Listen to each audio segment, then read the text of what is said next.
habang nag-o-offer siya doon sa loob ng most holy place.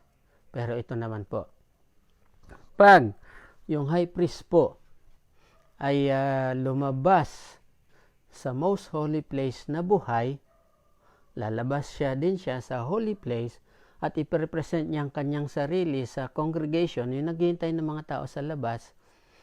Magsisigawan po, magse-celebrate po yung mga tao, magagalak po sila. Bakit? Ibig sabihin po nun, tinanggap ng Diyos yung kanilang sacrifice, sila po ay napatawad sa kasalanan. Okay, yun po ang kumbaga correlation nito sa New Testament ay ang pagkabuhay ng ating Panginoong Jesus. Ibig sabihin na siya ay nabuhay na mag-uli, ay tinanggap ng Diyos ang sacrifice. Ang Panginoong Jesus po ang sacrifice, siya po yung kordero ng Diyos, tinanggap po ng Diyos yan, at ang ibig sabihin din yun ay meron tayong kapatawaran ng kasalanan. Yan ang sinasabi ni Paul, na dahil nabuhay ang ating Panginoong Jesus, napatawad tayo sa ating kasalanan. May kabuluhan ang iyong pananampalataya, at hindi lang yan, yung mga namatay na Kristiyano, sila po ngayon ay nasa piling na ng Diyos Ama. Meron na silang buhay na walang hanggan. Meron na silang, nandun na sila kapiling ng Diyos Ama. Okay? Hindi lang po yan. Hindi lang yung walang kapatawaran ng kasalanan. Higit sa lahat, sabi ni Paul sa pang-anim po ito, sa verse 19, kung para sa buhay na ito lamang tayo umaasa kay Kristo, sa lahat ng mga tao ay tayo ang pinakakawawa. Bakit tayong pinakakawawa? Kasi nga, dininay mo ang lahat ng mga bisyo ng mundo. Iniwanan mo ang paninigarilyo, iniwanan mo ang pagsusugal, iniwanan mo ang pag-iinom. Kada linggo, pumupunta ka sa simbahan, kahit na sa linggo pwede kang mamasyal kung saan-saan, ito lang yung day off mo, pwede kang mamasyal kung saan-saan, pero inuuna mo ang pagsisimba, naglingkod ka sa loob ng simbahan, ikaw ay tumugtog, ikaw ay nangangaral, ikaw ay ebanghelista, kahit na ikaw ay inaalipusta, ikaw ay iniinsulto, ay pinapangaral mo pa rin ang salita ng Diyos. Kawawa po tayo kung hindi nabuhay ang Panginoong Hesus. Marami po tayong na-miss na kasiyahan, marami po tayong na-miss na kaligayahan, na maraming mga bagay dito sa mundo, marami tayong na-miss kung hindi nabuhay ang ating Panginoong Hesus.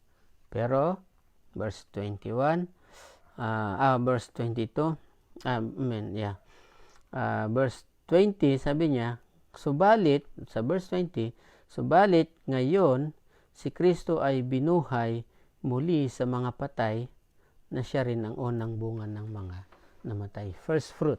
Okay? Pag sinabi mong unang bunga, yung unang bunga kasi may mga binuhay, nung binabasa natin ang gospel, may mga binuhay. Okay? Kasama na dyan si Lazaro, binuhay mula sa mga patay. Pero pag sinabi mong first fruit o yung unang bunga mula sa mga patay, ay yung nabuhay mula sa patay na hindi na siya namatay ulit. Okay?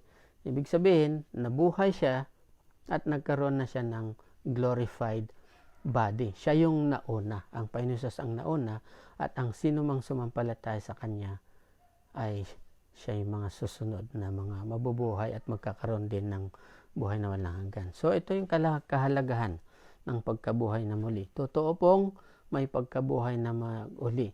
Hindi po totoo yung pag namatay ang isang tao ay wala na. Yun po iniisip ng iba eh.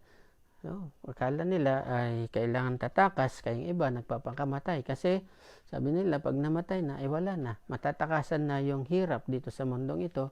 Matatakasan na yung COVID. Yung iba inuunahan na yung COVID, pinapatay na yung sarili bago tamaan ng COVID. Dahil akala nila pag namatay na ay wala na. Hindi po. Meron pong bodily resurrection. Meron pong buhay na walang hanggan. Ang tanong ay, saan mo gugugulin ang buhay na walang hanggan? Dahil dalawa po yan. Buhay na walang hanggan sa piling ng Diyos at buhay na walang hanggan naman sa apoy ng impyerno. Okay, isa lamang po ang daan, hindi po iba-iba ang daan.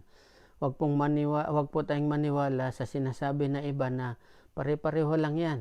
Para ka lang umakyat sa Baguio na may Cannon Road, may Marcos Highway, may Ambuklaw, may Halsima Highway. Hindi po Baguio ang langit. Okay, hindi po Baguio ang langit. Ang Baguio ay lugar dito sa lupa. Pero ang kaligtasan ay isa lamang, ang Panginoong Hesus lamang.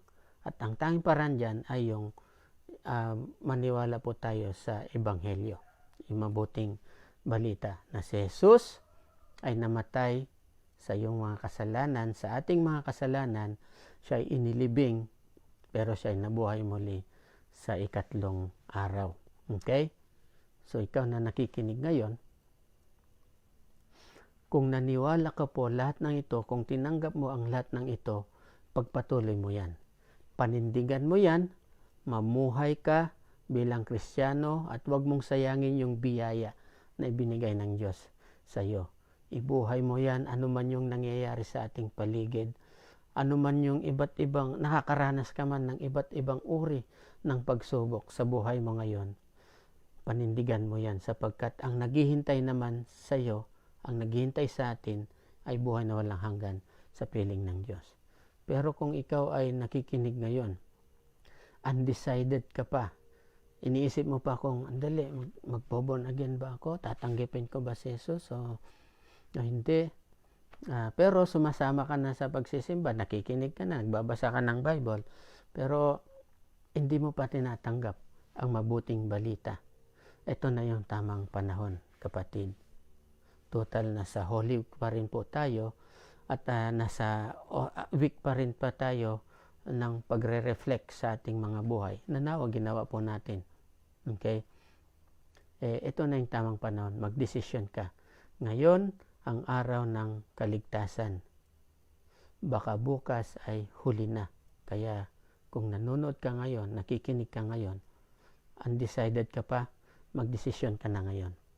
Tanggapin mo si Jesus sapagkat siya ang nabuhay na walang kasalanan, nabuhay dito sa lupa na walang kasalanan, pero namatay siya, taglay-taglay ang ating kasalanan, pero nabuhay siyang muli. Siya lamang po yung nabuhay muli. Kaya tanggapin mo siya bilang Panginoon tagapagligtas at mararanasan mo ang lahat ng benepisyo na ito. Ano yon? Yung buhay, yung kapatawaran, siyempre higit sa lahat yung kapatawaran ng kasalanan at yung naghihintay na buhay na walang hanggan. Okay, so maraming salamat po sa inyong pakikinig.